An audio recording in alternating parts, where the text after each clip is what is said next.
नमस्कार साथियों, रात के 12 बज रहे हैं और हम सभी खचाखच भरे इस सभागार में मोदी जी के मन की बात के 89वें एपिसोड को सुन रहे हैं। साथियों, आप एक कल्पना कीजिए, किसी कार्यक्रम को 1 घंटे करने के लिए हमें क्या क्या करना पड़ता है, और अगर वही कार्यक्रम 1 घंटे की जगह 2 घंटे का हो जाए, या 3 का हो जाए, 4 का हो जाए, 5 का हो जाए, 6 का हो जाए, और अगर 1 दिन का हो जाए, और अगर वही कार्यक्रम 100 आवर्स का हो जाए और नॉन स्टॉप हो जाए, तो हमें क्या क्या करना पड़ेगा। शायद वो सभी संसाधन यहाँ पर इस कार्यक्रम को संचालित करने के लिए किए गए होंगे, और इस 89वें एपिसोड के आप साक्ष्य, आप गवाह बन रहे हैं, क्योंकि ये कार्यक्रम world of Greenwich book record में दर्ज होने जा रहा है। आप सभी इस 89वें एपिसोड के साक्षी बनते हुए आप सभी से अनुरोध कि रात के 12 बजे नींद चैन को छोड़ करके हम इस कार्यक्रम को सक्सेस करने के लिए अपना सब कुछ लगा रहे हैं। एक बार मेरा आपसे सभी से अनुरोध है, एक बार जोरदार तालियां आप अपने लिए बजाएं।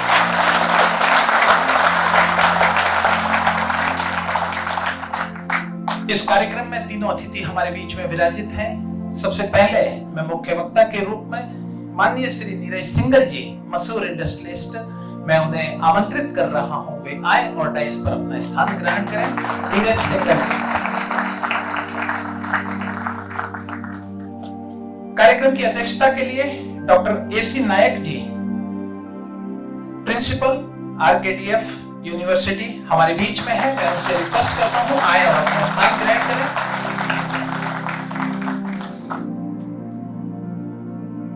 Shri Balaji Sharma guest of honour के रूप में हमारे बीच में है, सहायक प्राध्यापक आरकेडीएफ यूनिवर्सिटी से, वे आए और अपना स्थान ग्रहण करें। आप ही के बीच में से 3 विद्यार्थियों को मैं यहां पर आमंत्रित कर रहा हूं, प्रतीक, अमन कुमार और मनीष गुप्ता। आप तीनों आए और हमारे तीनों अतिथियों को बैचेस लगाकर अनुग्रहित करें। आ जाए, जल्दी आ जाए।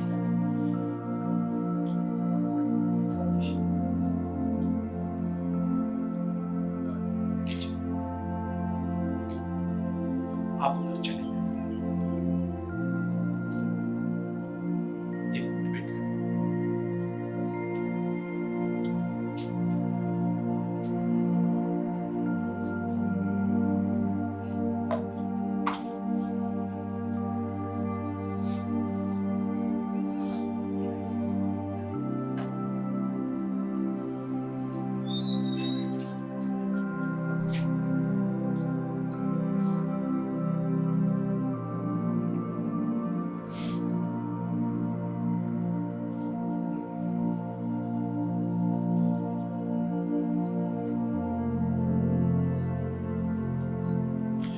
मैं हमारे कंट्रोलर से रिक्वेस्ट करूंगा कि मोदी जी की मन की बात के 89वें एपिसोड को चलाने की कृपा करें।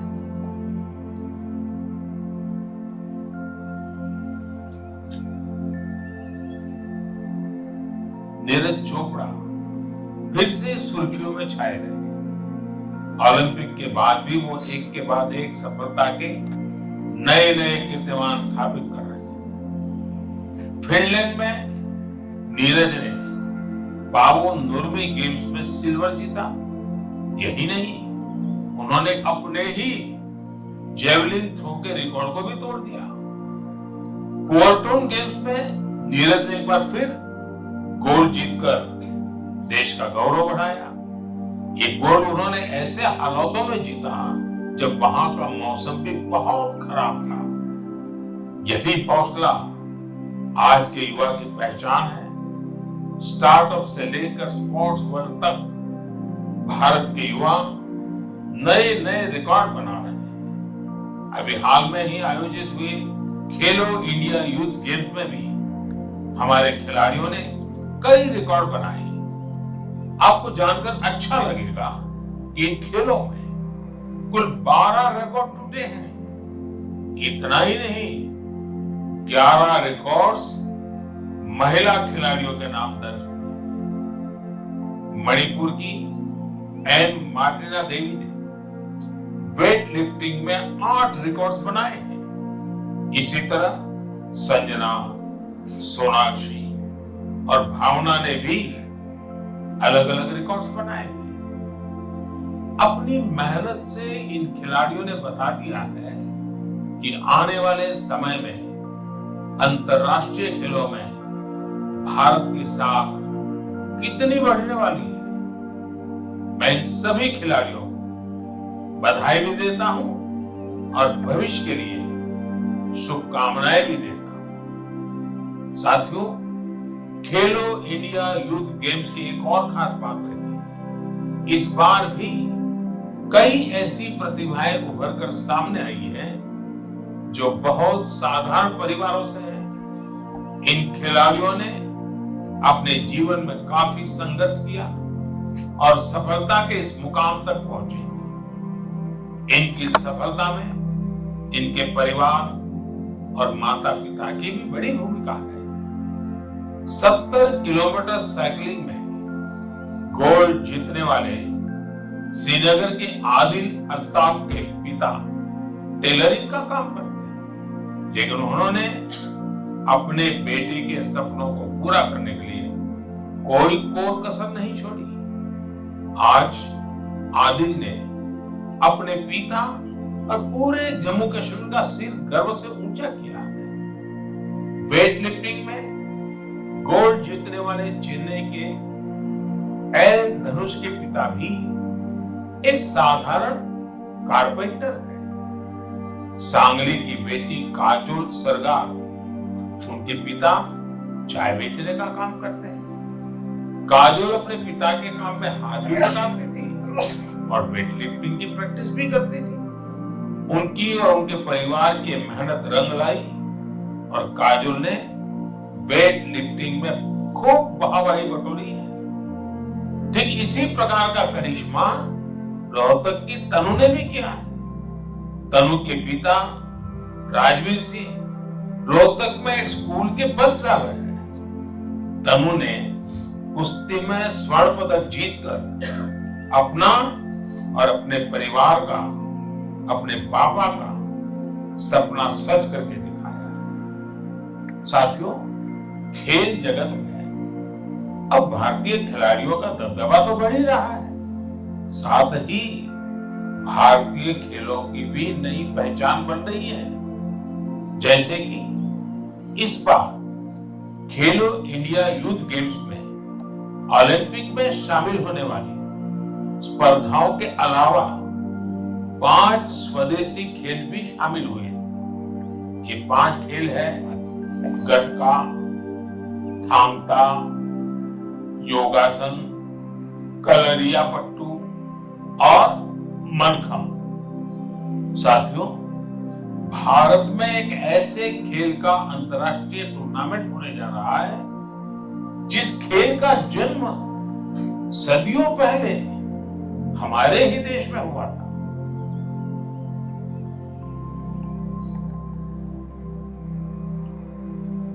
ये था 89वां एपिसोड मोदी जी के मन की बात का। हम ऐसे पेपर कितने लोग पढ़ते हैं?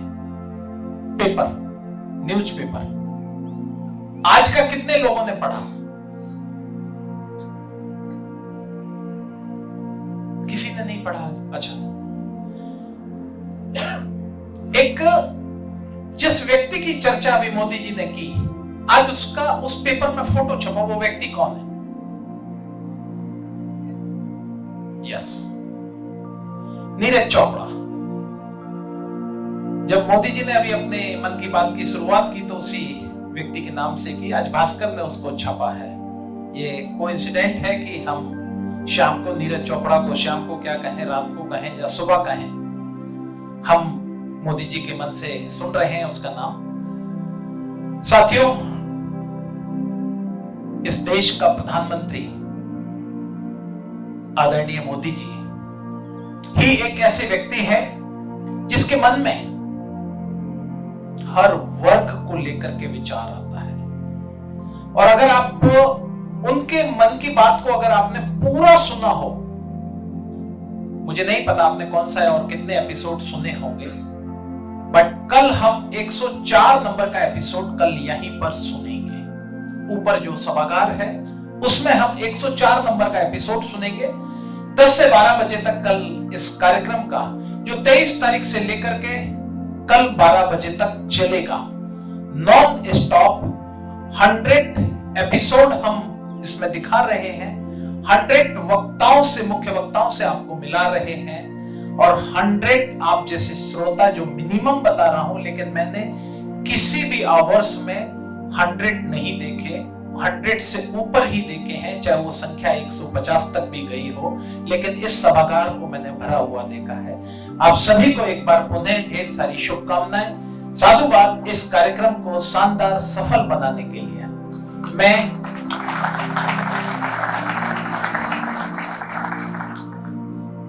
मुख्य वक्ता के रूप में हमारे बीच में नीरज सिंघल जी विराजमान हैं। मैं नीरज जी से रिक्वेस्ट करूंगा वे आए और मुख्य वक्ता के रूप में अपना आशीर्वचन हम सभी को यहां पर देने की कृपा करें।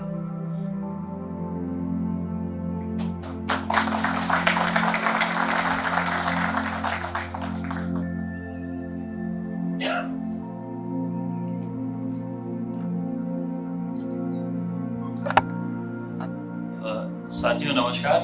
मंच पे बैठे आदरणीय जन, सामने बैठे सब सम्मानीय जन, आज हम एक बड़ा ही अद्भुत से प्रोग्राम में आए हैं।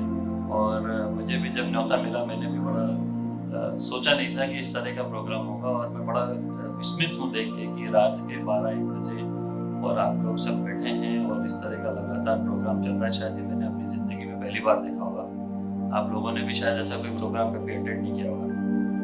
तो ये प्रोग्राम है बेसिकली मोदी जी के मन की बात के एपिसोड्स के बारे में लोगों को जानकारी देना या उसके बारे में चर्चा करना। मोदी जी के बारे में हम सब जानते हैं, एक बड़े ही अलग तरह के नेता हैं, काफ़ी यशस्वी नेता हैं। और मैंने जब पहली बार उनका भाषण सुना था लाल किले से, तो मुझे बड़ा ताज्जुब हुआ था जब उन्होंने स्वच्छता पे बात करी थी कि एक प्रधानमंत्री जिसके पास इतनी जवाबदारी है, उसका इतना ब्रॉड व्यू हो सकता है कि वो स्वच्छता से लेके और देश की रक्षा तक सब तरह की बात करे, इतना डिटेल में बात करे। और ये मन की बात अगर कभी आप लोगों ने सुना हो और नहीं भी सुना हो तो एक बार जरूर सुनिए कोई भी एक एपिसोड, तो आपको ये समझ में आएगा कि वो डिटेल्स में जो जाते हैं और कहाँ से एग्जाम्पल लाते हैं। हम लोगों को शायद अंदाजा भी नहीं है, हम अपने काम में और उसमें अपनी चीज़ों में इतना व्यस्त रहते हैं कि हमें आसपास का कुछ पता भी नहीं होता। लेकिन उस पद पे बैठा व्यक्ति जब इतना जानकारी रखता है और इतनी जवाबदारी से काम करता है, तो ये शायद हम लोगों का भी फर्ज बनता है कि कुछ ना कुछ हम उनसे सीख के अपनी ज़िंदगी में डालें, ताकि हम अपनी ज़िंदगी सुधार सकें, अपने आसपास वालों की ज़िंदगी सुधार सकें। जो मैंने सुना उसमें जो मुझे समझ में आया इसमें, तो मोदी जी एक ही बात करते हैं कि युवा शक्ति, और युवा शक्ति के साथ लगन और कर्तव्य। अधिकार हम सब समझते हैं, लेकिन कर्तव्य से हम लोग थोड़ा सा भटकते हैं। कर्तव्य और कर्तव्यों के प्रति जवाबदारी एक ऐसी चीज़ है जो हम सबको एक समाज में एक ऐसा स्थान देती है जिससे हमको ऐसी ताकत देती है कि हम समाज का कुछ बदलाव ला सकें। मोदी जी एक बड़ा उचित उदाहरण है इसके लिए, और ऐसे कई उदाहरण उन्होंने इस एपिसोड में बताए हैं जो मैं आपके साथ शेयर करना चाहता हूँ। अभी हमारे यहाँ अमृतकाल चल रहा है आज़ादी का, और इस समय आप सब जानते हैं कि हमारे इंडिया में जो यूथ है, इंडिया अभी सबसे यंग नेशन है। उसकी वजह यह है कि हमारे यहाँ यूथ बहुत है, और यूथ जो है उसमें एनर्जी बहुत है, उसमें जिज्ञासा बहुत है, उसको बहुत नॉलेज गेन करना चाहता है। और उसके लिए आज हमारे पास इतने साधन संसाधन हैं, लेकिन शायद हो सकता है हम सब लोग उस चीज़ों को नहीं वो कर पाते हों। आज हम कुछ, हमारे बीच में से कुछ लोग ऐसे होते हैं जो कई तरह के स्टार्टअप्स लेके आते हैं और उसको कई तरह से वो $1 बिलियन जो यूनिकॉर्न बोलते हैं, आप लोग शायद समझते होंगे स्टार्टअप यूनिकॉर्न मतलब अगर $1 बिलियन वैल्यूएशन हो गया। $1 बिलियन वैल्यूएशन मतलब एक कंपनी का अगर 7,500 करोड़ रुपए का वैल्यूएशन होता है तो वो $1 बिलियन उसको यूनिकॉर्न बोलते हैं, $1 बिलियन। तो ऐसे हमारे यहाँ अभी हाल ही में अराउंड मई के आसपास करीब 100 यूनिकॉर्न हो गए इंडिया में, और हम वर्ल्ड में अभी तीसरे नंबर पर हैं यूनिकॉर्न न्यूज़ में, और ये भी अपने आप में बहुत बड़ा अचीवमेंट है। और पिछले महीनों में इसी साल में 44 नए यूनिकॉर्न बने हैं और पिछले 3-4 महीनों में 14 नए यूनिकॉर्न बने हैं। तो ये एक ऐसा अचीवमेंट है कि जिसको सरकार, आम आदमी और इस तरह के बहुत सारे ऐसे इंडिविजुअल्स हैं जो सपोर्ट करते हैं, इकोसिस्टम को बढ़ावा देते हैं स्टार्टअप्स के, और लोगों को प्रेरणा देते हैं आगे बढ़ने के लिए। हमारे यहाँ के जो यूनिकॉर्न्स हैं उनका जो ग्रोथ रेट है वो आपको जान के खुशी होगी कि US UK के यूनिकॉर्न से कहीं ज़्यादा है। तो हमने अभी हमारा एक रिसेंट इवेंट हुआ है जो हम चांद पे लैंड करे हैं। तो हमारा यहाँ अगर आप ओवरऑल देखें तो कहने को हम लोगों को पिछड़ा बोला जाता है, लेकिन हम लोग वैज्ञानिक दृष्टि से भी और मानवीय दृष्टि से भी दुनिया में कहीं आगे हैं। और हमारे जो मूल मंत्र हैं वैदिक, जो हमारी जो है पढ़ाइयाँ हैं या जो वैदिक स्रोत से हमको आगे निकला, अगर आप लोगों ने कभी नहीं पढ़ा हो तो मैं एक बुक सजेस्ट करूँगा, Ved and Upanishad for the children. तो ये कोई किताब जरूर पढ़िए, आप लोगों को इसमें समझ में आएगा कि हमारे यहाँ जो वेद लिखे गए हैं आज से 4,500 साल पहले, 5,000 साल पहले, जो कि वर्ल्ड का सबसे पुराना डॉक्यूमेंटेड किताब है, वो है लिटरेचर है, उसमें जो हमारे सभ्यता के बारे में लिखा है, जो हमारा एडवांसमेंट के बारे में लिखा है, आप लोगों को पढ़ के वाकई आश्चर्य होगा कि हम लोग बहुत एडवांस थे, पहले से थे। अभी जैसा अभी मैंने बताया ये स्टार्टअप्स के बारे में, हम लोग क्योंकि बहुत टेक सेवी हैं और हमारे यहाँ इकोसिस्टम है, हमारे यहाँ ऐसे स्टार्टअप्स को बढ़ावा देने के लिए ऐसे जो मोदी जी ने जिस तरह की स्कीम्स चलाई हैं, जिस तरह का सपोर्ट सिस्टम क्रिएट किया है, बैंक्स के थ्रू क्रिएट किया है, और मैं क्योंकि इंडस्ट्री चलाता हूँ तो मुझे पता है, जैसे मुझे ही एक कैपिटल प्रमोशन सब्सिडी में मेरी इंडस्ट्री में मुझे सब्सिडी मिल रही 40%। अब वो 40% को उन्होंने, सरकार ने 4 साल में कर दिया कि आपका मकसद काम करना हो, आप काम करें तो आपको बढ़ावा मिलेगा।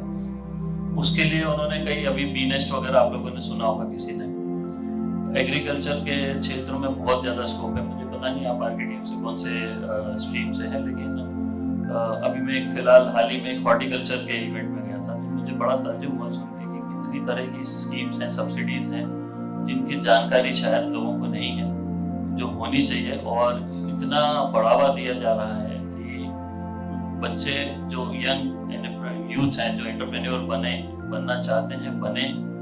वो उस तरह के अभियान ऐसे चल रहे हैं कि लोगों को अपने जो उनके अंदर जो टैलेंट है उससे रिलेटेड कोई भी चीज़ करनी हो, उसके लिए बहुत बड़ा एक सपोर्ट इकोसिस्टम बन रहा है। उसमें बहुत सारे लोग हैं मेंटर की पोजीशन में हैं, जैसे कभी मुझे नाम ध्यान आया कि एक श्रीधर वेम्बू जी हैं जिन्होंने जोहो सॉफ्टवेयर बनाया, अगर आपने कभी पस्ता पढ़ा हो तो। वो ऐसे लोग हैं जिन्होंने आज की तारीख में जो यूनिकॉर्न बन गए अपने बूटस्ट्रैप मोड में। बूटस्ट्रैप मोड मतलब वो अपने ही फंड से काम कर रहे थे, उसी स्टेज में ही वो यूनिकॉर्न बन चुके हैं। अभी तो वो फंडिंग की उन्होंने राउंड्स ही नहीं लिए, उससे पहले यूनिकॉर्न बन गए। वो क्या करते हैं कि वो रूरल एरियाज में काम कर रहे हैं, वो ऐसे बच्चों को ले रहे हैं जो 10वीं पास है, 12वीं पास है, उनको अपने ट्रेन करते हैं, अपने सॉफ्टवेयर्स में सिखाते हैं, और उनको एक अपना रोजगार, या यूं कह लीजिए कि अपने आप को अपना लालन पालन करने के लिए या अपने घर परिवार के लिए करने के लिए सक्षम बना रहे हैं। ऐसे बहुत सारे इकोसिस्टम्स हैं जो मदन पड़की जी हैं, एक आपकी मीरा शिनॉय जी हैं, या कभी आप इन सब चीज़ों के बारे में भी गूगल करिए टाइम निकाल के, तो आप लोगों को शायद ऐसी सब जानकारी मिलेगी जिससे आप अपने लिए कुछ अच्छा कर सकते हैं, आप अपने समाज के लिए, अपने आसपास के लोगों के लिए कुछ अच्छा कर सकते हैं। और कुछ आप में से जो भी कुछ ऐसा यूनिक करना चाहते हैं, तो उन लोगों को ऐसा एक मेंटरशिप मिलेगी कि आजकल यूट्यूब वगैरह पे बहुत सारी चीज़ें अवेलेबल हैं, तो हम लोग टेक्नोलॉजी का इस्तेमाल करके बहुत इन सब तरीकों से आगे बढ़ सकते हैं। स्पोर्ट्स में मोदी जी ने आज भी हम देख रहे थे जैसे कि बड़ा जोर दे रहे हैं, क्योंकि हमारे यहाँ स्पोर्ट्स एक ऐसा होता था कि स्कूल के बाद सब कहानी खत्म हो जाती है। हम सब भी जानते हैं कि मैं भी स्कूल में बास्केटबॉल खेलता था, स्कूल के बाद मेरा भी सब छूट गया। तो स्पोर्ट्स पे अभी बड़ा जोर है। स्पोर्ट्स से अगर नेशनल खेले हुए लोगों को, बच्चों को स्कॉलरशिप दी जाती है जिससे उनकी पढ़ाई पूरी फ्री हो जाती है, उनको अलग उसमें फैसिलिटी मिलती है, कोटा होता है। तो इन सब चीज़ों का मकसद बेसिकली यही है कि हमारे लोग जो हैं, हमारे युवा जो हैं, वो लगन और कर्तव्य उसके प्रति जवाबदारी से काम करें। जैसा आप लोग आज बैठे हैं, मैं समझ रहा हूँ कि ये आपकी लगन है और आपने अपने कर्तव्य का अच्छे से निर्वाह किया, जो आप सब यहाँ आके बैठे हैं रात में 1 बजे और बाकायदा सुन रहे हैं। हालांकि मैं बोलने में इतना अच्छा नहीं हूँ, लेकिन ये बहुत काबिल तारीफ बात है। तो अब इसमें मेरे को जो चीज़ अच्छी लगी, आज हम यहाँ बैठे हैं, इतने अलग अलग जगहों से लोग आके बैठे हैं, इतनी डाइवर्सिटी है लैंग्वेज में, कल्चर में हमारे यहाँ। तो हमारा पास सब तरह का, मतलब हिंदी भाषा से लेके और सब तरह की भाषा से लेके लोग बैठे हैं। अभी एक उदाहरण मुझे सुनने को मिला कि एक कल्पना नाम की बच्ची है जिसने अभी 10वीं का एग्जाम पास किया है कन्नड़ भाषा में। वो आपको जान के ताज्जुब होगा कि वो बेसिकली उत्तराखंड से है और उसको आज से 3 महीने पहले तक कन्नड़ भाषा नहीं आती थी। तो 3 महीने में उसने कन्नड़ भाषा सीख के और 94% से 10वीं का एग्जाम पास किया। और इससे पहले उसको टीबी भी रहा है, जब वो 3rd क्लास में थी उसकी आंखें भी चली गई थी। तो उसको एक मेंटर मिली है प्रोफेसर तारा मूर्ति मैसूर की, जिन्होंने उसको एनकरेज किया, उसको सिखाया और उसको आगे बढ़ाया। तो ऐसे मेंटर्स का बड़ा एक रोल होता है। हमारे आसपास आपके टीचर्स हैं, प्रोफेसर्स हैं, आपके ऐसे मेंटर्स हैं, तो उनका बात सुन के, समझ के, उनसे सपोर्ट लेके, अच्छे से समझ के, तो अपने आप को ग्रो करिए, अपने आप को बढ़ाइए। अपॉर्चुनिटीज बहुत हैं आज की तारीख। आज हम रियलिटी शोज में देखते हैं, तो हमारे टाइम में तो ऐसा कुछ होता नहीं था, तो हम घर में ही नाच लेते थे। लेकिन आज बहुत मौके हैं बच्चों के लिए कि अपना टैलेंट शोकेस करने का। तो आप लोगों के लिए बड़ा अच्छा टाइम है ये, और वाकई में ये सुनहरा काल है, अमृत काल है कि आप लोग जिस स्टेज पे हैं और जो फैसिलिटीज हमारे यहाँ हैं इस समय, आप लोग बड़ा अच्छा अपने लिए भविष्य खड़ा कर सकते हैं। और जब आप अपने लिए भविष्य बात करते हैं तो आप हमेशा ये ध्यान रखिए कि हम अपना मतलब हम अपने आप तक सीमित ना रहें, हम हमारे आसपास, अड़ोस पड़ोस, हमारे समाज के लिए भी करें, क्योंकि हमारा कर्तव्य बनता है कि हम जब समाज से कुछ ले रहे हैं तो हम दें। और जिस दिन आप लोग समाज को थोड़ा बहुत भी देना सीख जाएंगे या आप देने की 1 आध बार 2 बार कोशिश भी करेंगे, तो आपको समझ में आएगा कि आपको अपने अंदर एक ऐसी अनुभूति होगी कि आपको लगेगा ये बहुत अच्छा काम किया। आपको नींद अच्छी आएगी, अगले दिन आपको एनर्जी अच्छी आएगी और आपको लगेगा कि नहीं यार, मुझे अब इस तरह के और एक्टिविटीज करना चाहिए। भले ही ऐसा जैसे मैं खड़ा हूँ आज, आप ऐसे कहीं आके खड़े होकर भाषण दीजिए। आप मैं एक स्वदेशी जागरण मंच से जुड़ा एक स्वावलंबी भारत अभियान चल रहा है, जैसे मोदी जी का आत्मनिर्भर भारत है। उसमें प्रोग्राम में बेसिकली ये है कि यूथ जो है, जो सरकारी नौकरी के पीछे इस समय लोगों की दीवानगी है, कि उनको ये समझाना कि आप खाली सरकारी नौकरी और उस पर मत जाइए, आप अपना स्किल्स देखिए, अपना एंटरप्रेन्योरशिप डेवलप करिए और आप अपने लिए कुछ करिए। आप खुद ऐसा काम करिए कि आपके पास 4 लोग काम करने को आए, ना कि आप 4 लोगों के ढूंढते 4 जगह जाके धक्के खाएं। उसके लिए बहुत सारे वो हैं, प्रोग्राम चलते हैं, बहुत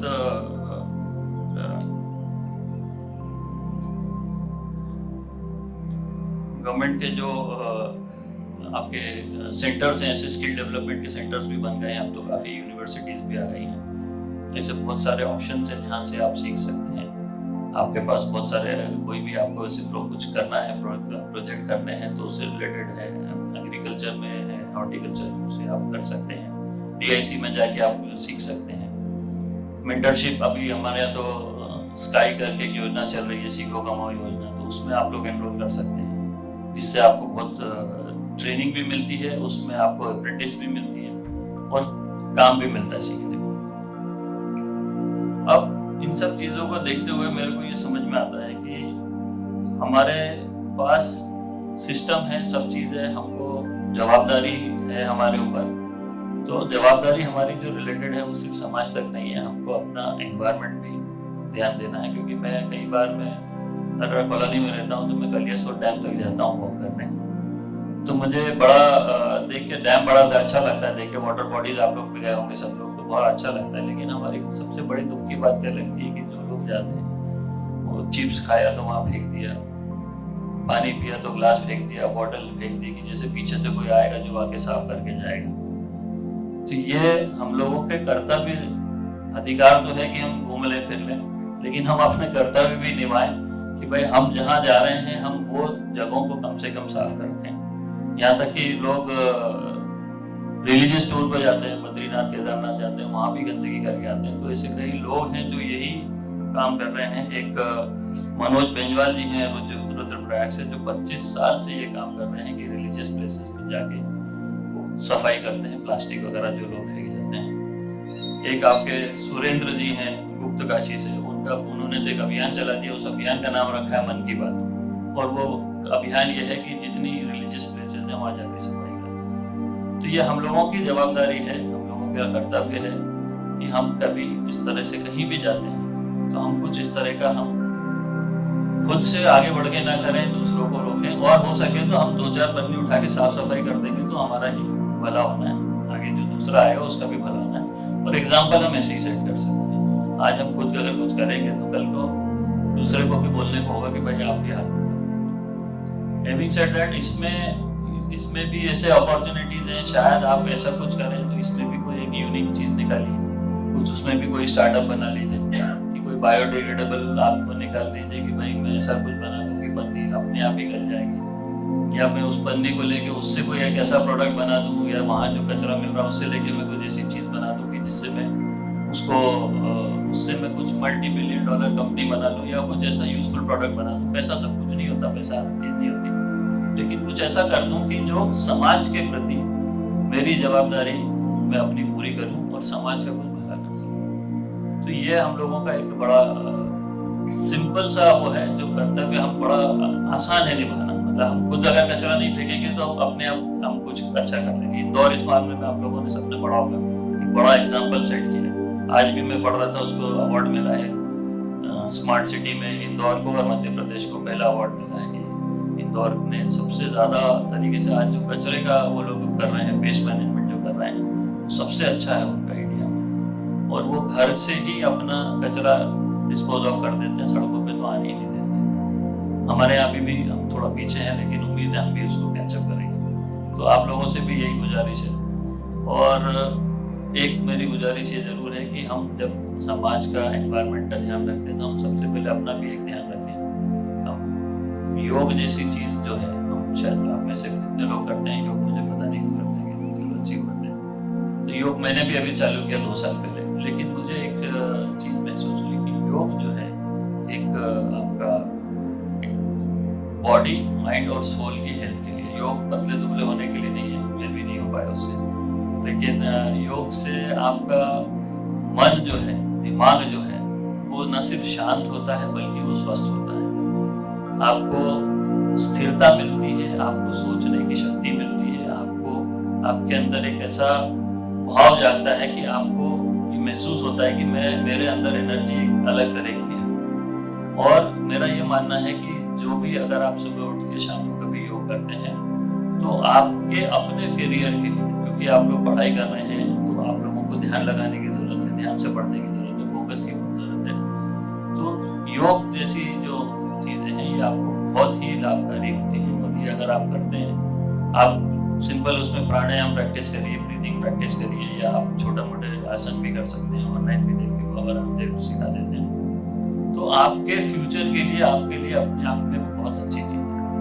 और आप ये जो आप सोचिए कि मोदी जी ने 21 जून को वर्ल्ड योग डे इसको बनवा दिया है, आज एक बहुत बड़ी अचीवमेंट है वर्ल्ड में कि हमारा योग जो है आज वो हर कहीं वर्ल्ड में हर कहीं पॉपुलर है। इंडियन कल्चर बहुत पॉपुलर है सब जगह। अभी आपने देखा होगा एक आदि पुरुष फिल्म आई थी रामायण की, उसमें बड़ा कंट्रोवर्सी थी लेकिन 1993 में जापान में एक एनिमेटेड मूवी बनी है रामायण की, जिसका अभी शायद आप लोगों ने देखा होगा, उसमें कंपेयर किया उन्होंने कि 93 में बनी हुई है जापान में। जापानीज लोगों ने रामायण, उसमें एक डायरेक्टर हैं के यूगो साकू जी, उन्होंने 1983 में रामायण का बारे में पढ़ा और उनको इतना अच्छा लगा कि 10 साल उन्होंने उस पर रिसर्च किया और उसके बाद 93 में उन्होंने एक एनिमेटेड मूवी बनाई जिसमें इंडियन आर्टिस्ट को भी लिया गया कि उनका कुछ योगदान रहे ताकि जो हमारे कल्चर ट्रेडिशन उनके बारे में जानकारी दे, और उसको लेके उन्होंने पूरा रामायण बना दिया।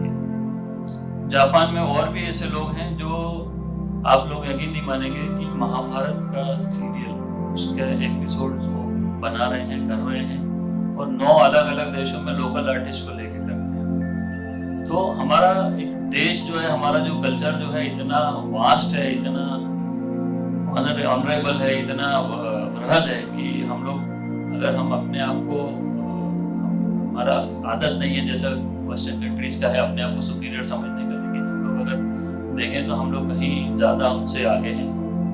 हमारे दिमाग भी देख लीजिए, हमारी आप युवा शक्ति देख लीजिए, हमारी सोच देख लीजिए, और हम लोग जैसे भोपाल में कहते हैं हम लोग जुगाड़ वाले भी लोग हैं, तो हम लोग जुगाड़ में भी बहुत आगे रहते हैं। तो कोरोना में भी हमने देखा कि कोरोना में भी आज जहाँ दुनिया सारी धक्के खा रही थी, बुरी हालत में थी, हम उस समय बहुत काफी अच्छे हालत में हम लोग निकल आए और अब हम अभी बहुत अच्छी स्पीड से ग्रो कर रहे हैं। तो उम्मीद है कि आप लोग भी सब सुबह से उठकर समाज सेवा के लिए अपने लिए कुछ करेंगे और थोड़ा सा अपने प्रति और समाज के प्रति कुछ कर्तव्य अपने पालन करेंगे। धन्यवाद।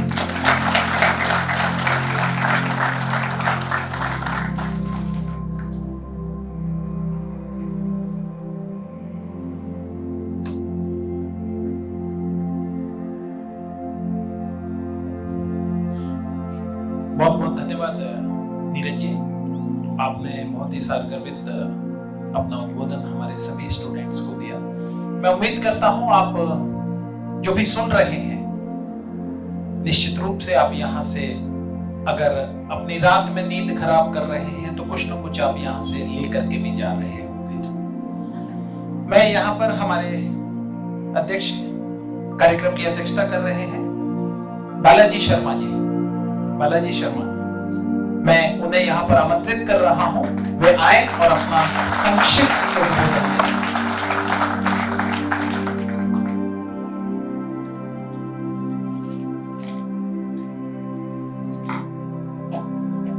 बहुत बहुत धन्यवाद। मंच पर आसीन सभी प्रबुद्धजन, हमारे सामने बैठे हुए सारे अभिभावकगण, युवागण एवं प्रिय साथियों, आज बहुत हर्ष की बात है कि मुझे प्रधानमंत्री जी के मन की बात पर कुछ चर्चा करने का मौका मिला है। ये प्रधानमंत्री जी की वास्तविक में मन की बात नहीं है, हमारे मन की बात है। ये मन की बात आज जो कराई जा रही है वो मैराथन सेमिनार अपने को 100 आवर्स कराई जा रही है। इसके संबंध में हम लोगों को भी कुछ न कुछ उद्बोधन और बोलने का मौका मिला है। इसके लिए जितने भी यहाँ आयोजक हैं उनको मैं धन्यवाद तहे दिल से करना चाहता हूँ कि जिन्होंने हमें भी बोलने का मौका प्रदान किया।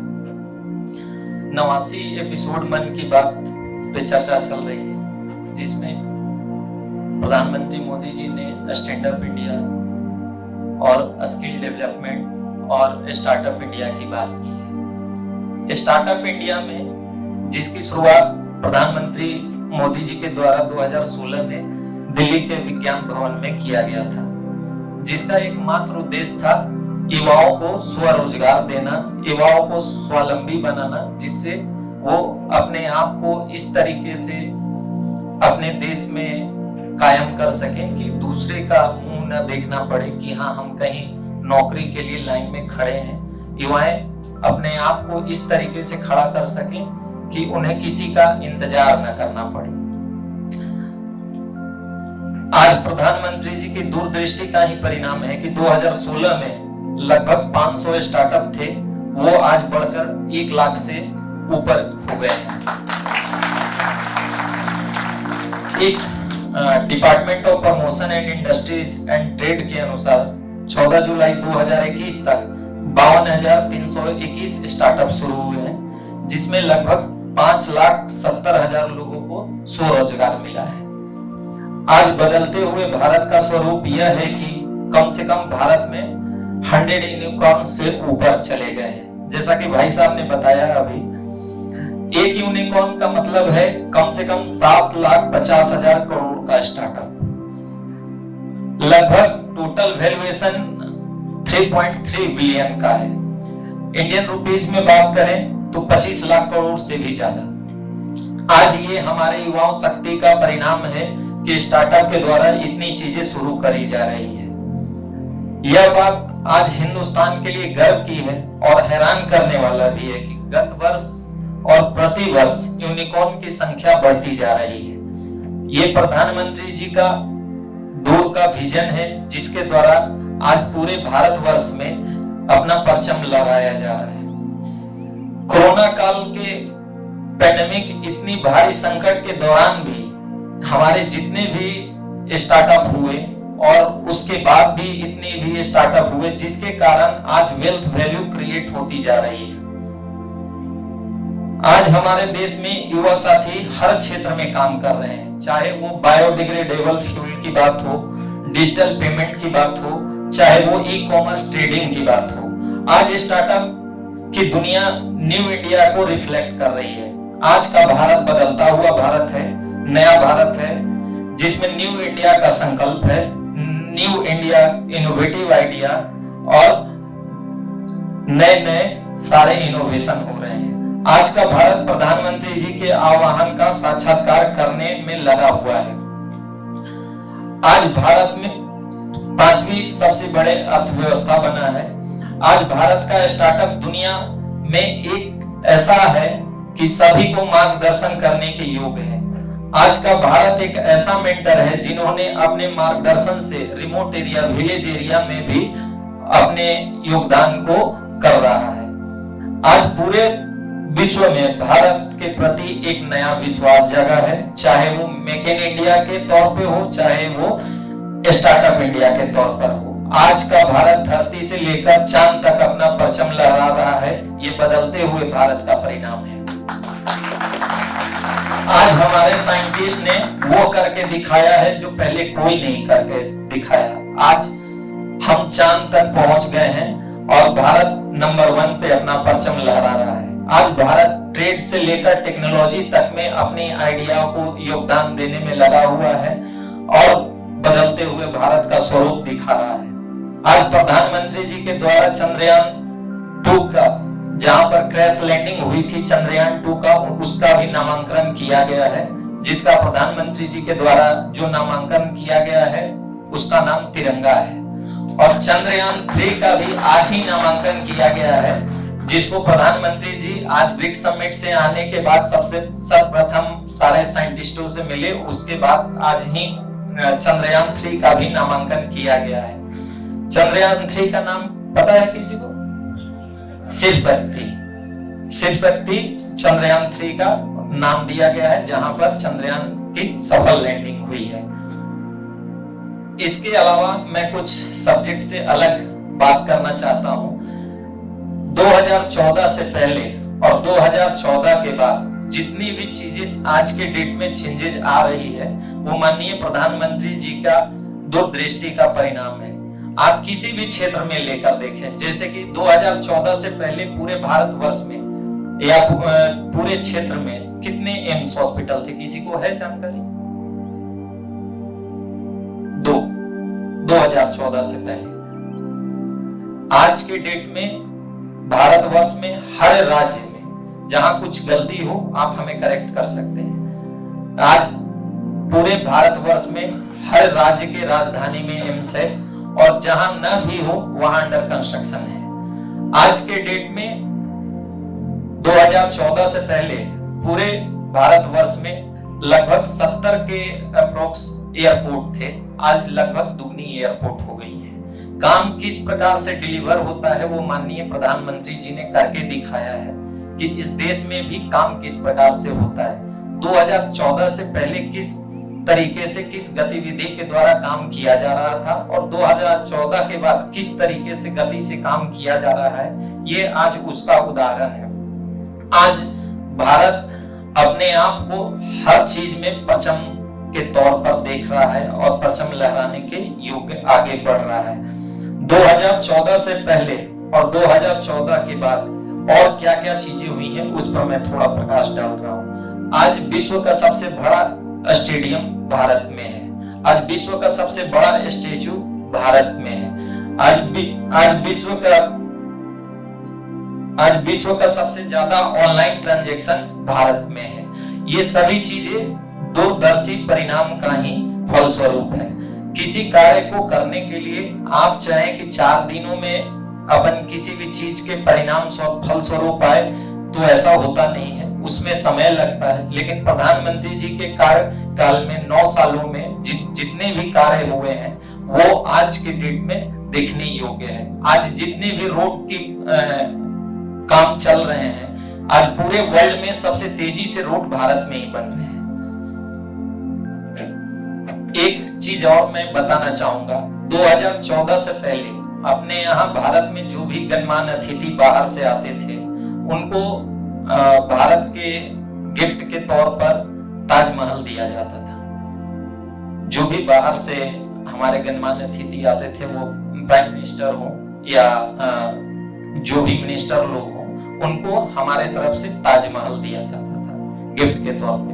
जब से प्रधानमंत्री जी आए तब से इसको भी स्वरूप चेंज कर दिया है और अब जितने भी गणमान्य अतिथि आते हैं, जितने भी डेलीगेट्स आते हैं, उनको अपने यहाँ का भगवत गीता दिया जाता है। ये सब बदलता हुआ भारत का स्वरूप है, क्योंकि भारतवर्ष में भगवत गीता ही हमारी पहचान है। हमारी पहचान ताजमहल से नहीं।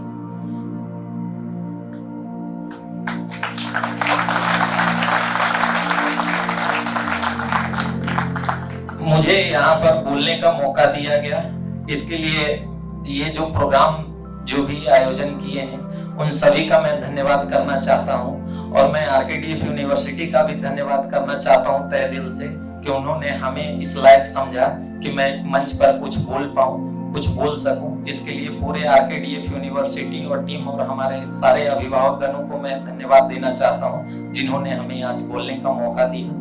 बहुत बहुत धन्यवाद। जय हिंद, जय भारत।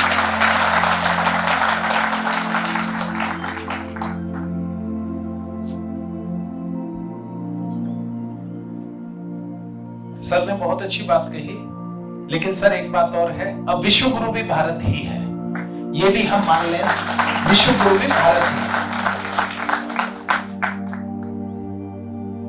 आपने इस 89वें एपिसोड को सुना, जो लगातार 23 तारीख से लेकर के अभी तक चल रहा है, और कल इसका समापन इसी सभागार में होगा। ऊपर जो हॉल है उसमें होगा। मैं आप सभी को एक बार पुनः कल के लिए आमंत्रित करता हूं।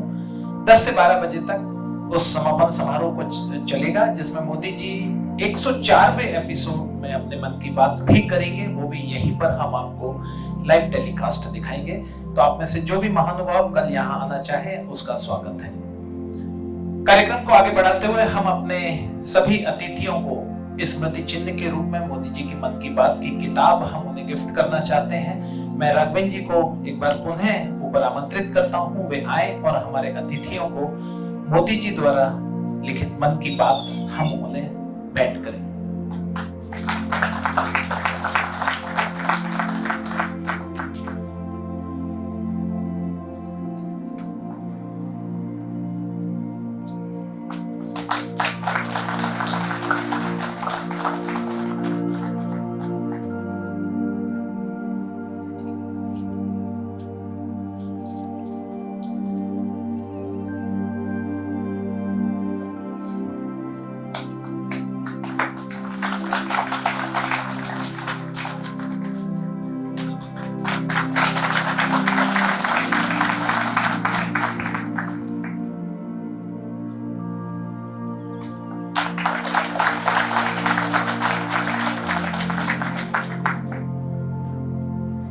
कार्यक्रम के समापन से पहले हम हर एपिसोड के बाद एक संकल्प कराते हैं और इस 89वें एपिसोड में मैं राघवेंद्र जी को आमंत्रित करता हूं कि वे आएं और इस एपिसोड की संकल्प कराएं सभी के साथ में।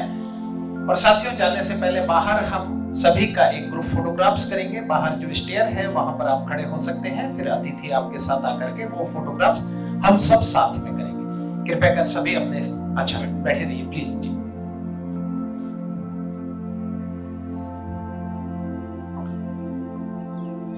संकल्प वो होता है जिसमें विकल्प ना हो, इसलिए वास्तव में संकल्प लेना, संकल्प का पालन करना और संकल्प के लिए तैयार होना ये बहुत आवश्यक है। संकल्प केवल दो शब्द नहीं है जिनको बोल दिया जाए। संकल्प मनुष्य के जीवन की यात्रा है, मनुष्य के जीवन की दृढ़ता को बताता है।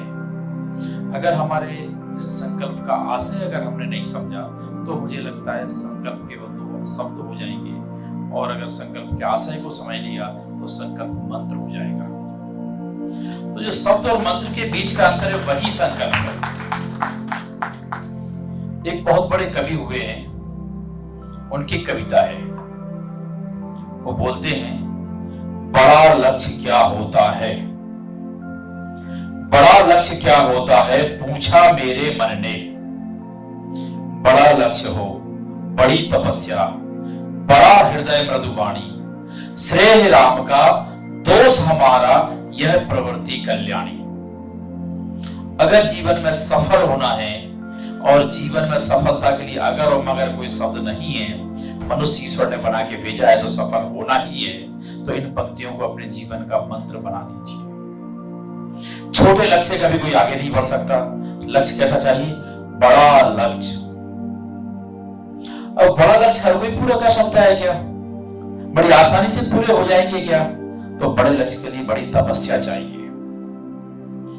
और बड़ी तपस्या ही करने से काम चलेगा क्या? बड़ा लक्ष्य हो, बड़ी तपस्या। जिनका हृदय विशाल नहीं होगा, जो संकुचित विचार के लोग होंगे, वो इतना काम कर ही नहीं सकते। तो हमें बड़ा हृदय चाहिए। अब कई बार हमें सफलताएं मिल जाती हैं, बड़े लोग हो जाते हैं, लेकिन हमारी वाणी में अगर मधुरता नहीं होगी तो समाज के लिए उपयोगी नहीं हो सकता। इसलिए बड़ा लक्ष्य, बड़ा हृदय, मृदुवाणी। और ये जो काम करते हैं, काम करते करते कई बार हमको सफलता नहीं भी मिलती है। जैसे अभी चंद्रयान की बात हो रही थी, चंद्रयान 2 प्रोजेक्ट को सफलता नहीं मिली। अगर वो सफल नहीं हुआ इसका मतलब वो साइंस नहीं था क्या? उसमें तपस्या नहीं थी, उसके किसी ने उसके लिए अपना श्रम नहीं लगाया था? ऐसा नहीं। तो बड़ा लक्ष्य हो, बड़ी तपस्या, बड़ा हृदय, मृदुवाणी, और ये सब काम करते करते अगर हम काम करते हैं तो हम हमेशा बोलते हैं श्रेय राम का। जो कुछ हुआ है वो ईश्वर की कृपा से हुआ है, और दोष हमारा। जब भी कोई कमी रह जाए तो ये मानिए कि मेरी कोई कमी थी, मानवीय त्रुटि थी, जिससे इसको पूरा होने में कहीं ना कहीं कोई कमी रह गई। जो लोग ऐसा सोचते हैं, इस प्रवृत्ति के लोग ही कल्याणकारी हो सकते हैं, राष्ट्र के लिए बड़ा कार्य कर सकते हैं, राष्ट्र के बारे में सोच सकते हैं। वरना मनुष्य का स्वभाव क्या होता है? जो अच्छा किया वो मैंने किया, वो गड़बड़ की और किसी ने की होगी। अगर हम विद्यालय में हैं तो डायरेक्टर साहब ने गड़बड़ की होगी, अच्छा मैं करता हूं। यह जो भाव है यह मनुष्य को मनुष्यता नहीं, मनुष्य को नीचे ले जाने का काम करता है। इसलिए मित्रों, अगर जीवन में आगे बढ़ने के संकल्प को हमने ले लिया है और आगे बढ़ना है, तो इन पंक्तियों को अपने जीवन का मंत्र बना लीजिए। सफलता का पहला और अंतिम सूत्र यही है। अगर इस मंत्र को हमने मान लिया, सामान्यतः क्या होता है, हम कमियां दूसरी जगह ढूंढने का प्रयास करते हैं। हम वो काम करते हैं जो हमें खुद नहीं करना होता है। हमें लगता है कि केवल सुझाव देने से ही काम चल जाता है। एक बड़ा अच्छा एक वाक्य है, जब स्वामी विवेकानंद नहीं थे, वो नरेंद्र ही थे केवल। उनके गुरु ठाकुर, मालूम है किसी को नाम? रामकृष्ण परमहंस। वो एक बार रामकृष्ण परमहंस के पास गए, अक्सर मिलने जाते थे। बड़े विद्वान लड़का था, उनको लगता था कि कुछ बहुत करेगा, तो उनकी बड़ी ध्यान रखते थे, चर्चा करते थे। एक दिन विवेकानंद जी बड़े गुस्से में और दलित होते हुए गए, ठाकुर ये क्या हो रहा है? क्या हो रहा है विवेकानंद? तो उन्होंने कहा, देखिए आप इतने ज्ञानी व्यक्ति हैं, आप इतने विद्वान हैं, और उस समय क्या हो रहा था, बहुत बड़ा अकाल पड़ रहा था, नरकंकाल भूख के मारे मर रहे हैं, लोगों की मौतें हो रही हैं, ये सब क्या हो रहा है? उन्होंने पूछा कि विवेकानंद, ये सब देख करके तेरे मन में क्या विचार आया? अगर मैं सभागार में पूछूं, ऐसी परिस्थिति कोरोना के समय में परिस्थितियां थी, लोग अपने जीवन का भरोसा नहीं हो रहा था, आज ये मरा, कल वो मरा, ये गया, वो गया, ऐसे समय आपके मन में क्या विचार आ रहे थे? कोई बता सकता है क्या इस सभागार से? कोई भी खड़े होकर बताए जिसको नींद नहीं आ रही हो। सभी को आ रही है? मान लूं? हाँ, कुछ लोगों ने बोला यस सर, मान लीजिए। तो वास्तव में आप क्या विचार आता होगा अपने मन में? अगला नंबर हमारा ना हो। और क्या विचार आया होगा किसी के मन में? बताइए जी। ये बीमारी बंद हो जाए। और क्या विचार आया होगा? बोलिए। परिवार के लिए जल्दी सही हो जाए। और कोई बोलेगा? हाँ बताइए। जल्द से जल्द हम इसका समाधान सोचे। देखिए 5 लोगों ने उत्तर दिए हैं, 5 तरह के हैं। किसी ने का समाधान निकालने के बारे में पूछ रहा है।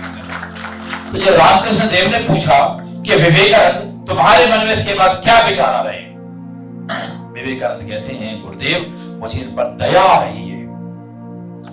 गुरुदेव बड़े गुस्से में बोलते हैं, अच्छा दया करके दिखा, कर दया। क्या कर लेगा तू दया करके? दया कर। कोई कर सकता है क्या दया? विवेकानंद घबरा गए। तो उन्होंने कहा, विवेकानंद केवल तुम एक ही काम कर सकते हो इस समय, इनकी सेवा करो बस। तुम्हारे हाथ में कि बीमारी हट जाए? नहीं है। आपके हाथ में कि सब जल्दी से ठीक हो जाए? नहीं है। आपके हाथ में क्या है? आप बताइए, आपके हाथ में क्या था कोरोना के समय में? केवल उनकी सेवा कर सकते थे। तो जो कर सकते हो वो करो, जो नहीं कर सकते वो मत कीजिए। वास्तव में यही विवेकानंद, एक नरेंद्र को विवेकानंद बना देता है। यही भाव है किसी को भी कुछ भी बनाने से रोक लेता है। इसलिए मित्रों, हम अगर रात में 1 बजे बैठ करके यहां साधना कर रहे हैं, तो मैं कहता हूं कि ये साधना कभी व्यर्थ नहीं जाती, ये साधना कभी व्यर्थ जाएगी भी नहीं। इसलिए मैं आपको इस मंच के माध्यम से आपको विश्वास दिलाता हूं। जिस दिन हम लोगों ने तय किया था कि मन की बात को 100 घंटे चलाएंगे, तो जिससे भी चर्चा करते थे वो बोलता था ये संभव नहीं है। पर बोलते थे हाँ 2-4 घंटे का तो ठीक है, लेकिन 100 घंटे कोई कार्यक्रम होता है क्या? थोड़ी देर पर हमको भी लगता था हाँ संभव तो नहीं है। लेकिन जैसे जैसे टीम में चर्चा करते गए, लोगों ने कहा संभव है या नहीं है, लेकिन करते हैं। और जब उसकी योजना बनाने लगे तो लेकिन संभव भी है। और मुझे बताते हुए खुशी हो रही है, लगभग 90 घंटे होने जा रहे हैं और यह संभव हो रहा है। आप भोपाल की राजधानी में बैठ करके दुनिया के असंभव को संभव करने जा रहे हो। अभी 2 मिनट का समय और है। जैसे ही 1 बजे के सत्र को समाप्त करना है, क्योंकि Guinness book of world records को वॉच करता है। 1:02 पे हम समाप्त करेंगे, क्योंकि अगला सेशन फिर हम 1 घंटे का इसी तरह का चलाना है। और यह 90 घंटे से लगातार चल रहा है। जब चाणक्य रास्ते से निकल रहे थे, उन्होंने एक छोटे से बच्चे को देखा कि 2-3 बच्चे आपस में चर्चा कर रहे हैं, कुछ एक दूसरे को सिखा रहे हैं, बात कर रहे हैं। तो उनकी नजर पड़ती है एक बच्चे पर जिसका नाम चंद्रगुप्त था। उसको देखते हैं कि न्याय बड़ा अच्छे तरीके से कर रहा था। छोटा सा बच्चा है, चाणक्य गुरु है, वो पूछते हैं उस बच्चे से क्या नाम है बेटे तेरा? उसने अपना नाम बताया और कहाँ रहता है, घर का पता बताया। वो सीधे उसके घर में गए। उसकी माँ से बोलने के, माँ तेरा बेटा बहुत ही योग्य है, ये बेटा मुझे दे दे। गुरुदेव मैं अपना बच्चा कैसे दे सकती हूँ? कोई भी माँ अपना बच्चा नहीं दे सकती। वो कहते हैं कि मैंने देखा है ये बहुत विलक्षण है, इसके अंदर राजा बनने के लक्षण हैं। तो माँ कहती है, आचार्य जब कोई माँ अपने बच्चे को 9 महीने अपनी कोख में रखती है, तो वो राजा और राजकुमार से कम मान के नहीं रखती। वो यही मानती कि राजकुमार है, ये राजा है। तो चाणक्य का जो उत्तर है वास्तव में वो समझने वाला है चाणक्य बोलते हैं कि मां, तूने एक संभावना को जन्म दिया है और मैं इसको संभव कर दूंगा। मित्रों, संभावना को संभव करने का काम है, यही मनुष्य का, यही इसी के लिए हम मनुष्य हैं। वरना संभावना को जन्म तो सभी देते हैं, लेकिन संभव करने की ताकत सब में नहीं होती है। वास्तव में ये कार्यक्रम जैसे शुरू हुआ तो हमें ऐसा लग रहा है कि हम जितने एपिसोड बढ़ते जाते हैं उतने एपिसोड और हमारे संकल्प को मजबूत करते जाते हैं, और संकल्प अगर अच्छा हो तो कोई भी काम सफल हो जाएगा। इसका उदाहरण आपको यह कार्यक्रम दिखाई दे रहा है। मैं आप सबसे निवेदन करता हूं कि आप उस संकल्प के लिए तैयार हो जाइए, अपने स्थान पर खड़े हो जाइए।